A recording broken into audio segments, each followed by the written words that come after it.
जय हिंद। बहुत देर से डिमांड कर रहे थे बच्चे कि मेंस्ट्रुएशन के फॉर्मूला से रिवाइज करा दो। अभी भी कैलकुलेशन में इश्यूज आ रहे हैं, बड़ी हैरानी वाली बात है। कल आरएमएस का पेपर है और आज मुझे फॉर्मूले रिवाइज कराने पड़ा रहे हैं। तो ये तो बार बार जो है बार एक चीज रिपीट करने से सक्सेस नहीं आएगा। पढ़ाई किया करो, घर पे रिवाइज किया करो। समझ आई बात? चलिए फॉर्मूला से स्टार्ट करते हैं। सबसे पहले मैं सारे फॉर्मूले कराने लगा हूँ और कोशिश करूंगा कि 1 से 2 क्वेश्चन सबके ऊपर करवाऊं।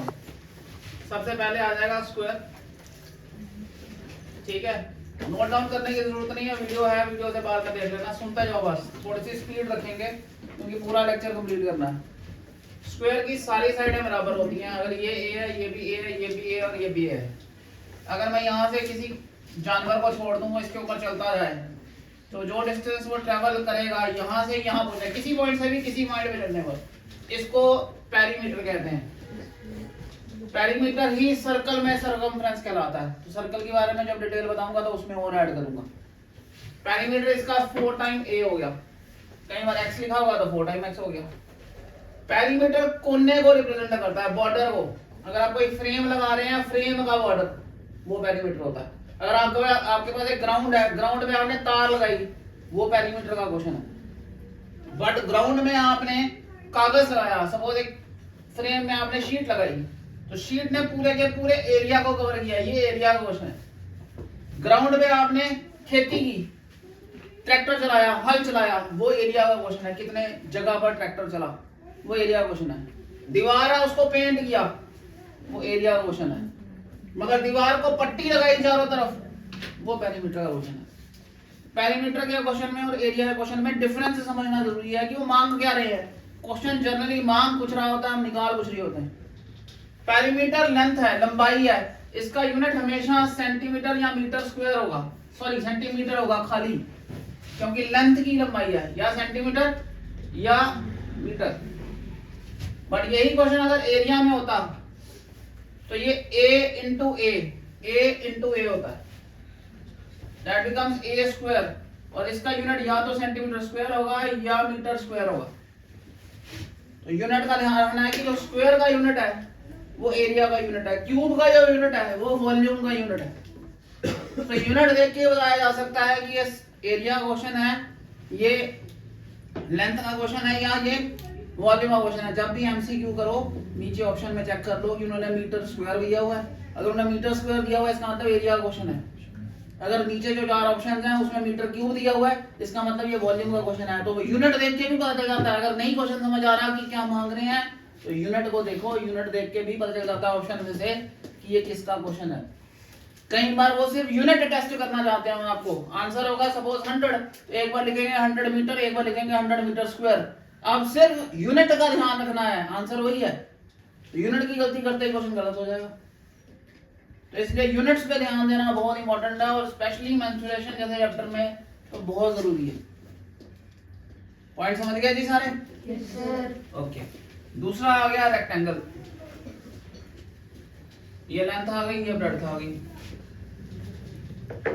रेक्टेंगल, इसका पेरीमीटर होगा, हाँ, 2 बार लेंथ। इधर से शुरू करें, length plus breadth plus length फिर ब्रेड्थ। ये आ जाएगा length plus breadth plus length plus breadth. देखो, मेंस्ट्रुएशन की एक सबसे घटिया बात क्या है, वो ये है कि बच्चे फॉर्मूले रटते हैं, और जब भी 2 फॉर्मूलाज को आपस में मिक्स किया जाता है, 2 स्ट्रक्चर्स आपस में मिक्स किए जाते हैं, फॉर्मूला गड़बड़ हो जाता है। इसलिए टुकड़ों में भी समझना और पूरे फॉर्मूले में भी समझना जरूरी है। पॉइंट समझ गए? तो बन जाएगा length twice time length plus breadth. अगर सपोज मैं एक दीवार लेता हूं, उसमें ये वाली दीवार होती नहीं है, तो फिर वहां ये फॉर्मूला थोड़ी लगेगा। पॉइंट समझ आ गया आपको? मेरा घर है इस टाइप, मैं 3 तरफ से ऐसे है रेक्टेंगल की तरह, यहां से मेरा सर्कल है, आधे सर्कल का हिस्सा है। अब इसमें तो ये फॉर्मूला लगेगा नहीं पेरीमीटर का, क्योंकि यहां से यहां तक लेंथ ब्रेड्थ और लेंथ लगेगी, और यहां आधा सर्कमफ्रेंस लगेगा। तो जब तक अगर आप फॉर्मूले जोड़ के लिखेंगे तो क्वेश्चन गलत हो जाएगा। इसलिए फॉर्मूला को तोड़ के रखना बहुत इंपॉर्टेंट है, टुकड़े सारे समझ आने चाहिए। पॉइंट समझ गए जी?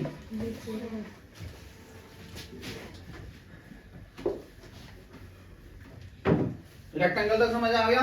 एरिया क्या होगा इसका? L into B। बिल्कुल। लेंथ इनटू ब्रेड्थ, इसका यूनिट क्या होगा? पेरीमीटर का यूनिट क्या होगा? मीटर या सेंटीमीटर। मीटर या सेंटीमीटर, इसका क्या होगा? मीटर या सेंटीमीटर। ठीक है। अब तीसरा ट्रायंगल। ट्रायंगल के काफी फॉर्मूले हैं। ये ट्रायंगल है जिसको मैंने ए बी सी से रिप्रेजेंट किया। मैं सारे जनरल कांसेप्ट साथ बता रहा हूँ।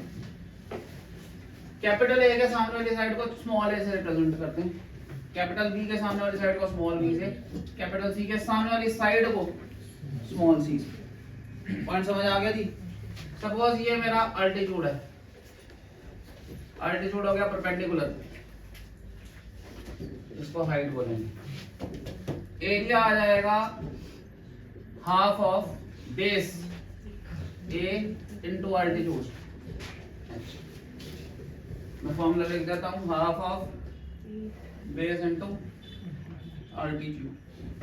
अब ये फॉर्मूला जो है ना, ये ट्रायंगल, इस ट्रायंगल पर आप ध्यान से देखें, तीनों एंगल 90 डिग्री से छोटे हैं। इसे स्क्लीन ट्रायंगल बोलते हैं। और स्क्लीन ट्रायंगल में अल्टीट्यूड अंदर गिरता है, बट अगर यही ट्रायंगल राइट ट्रायंगल हो, फिर ये बेस बनी तो ये अल्टीट्यूड बनेगा।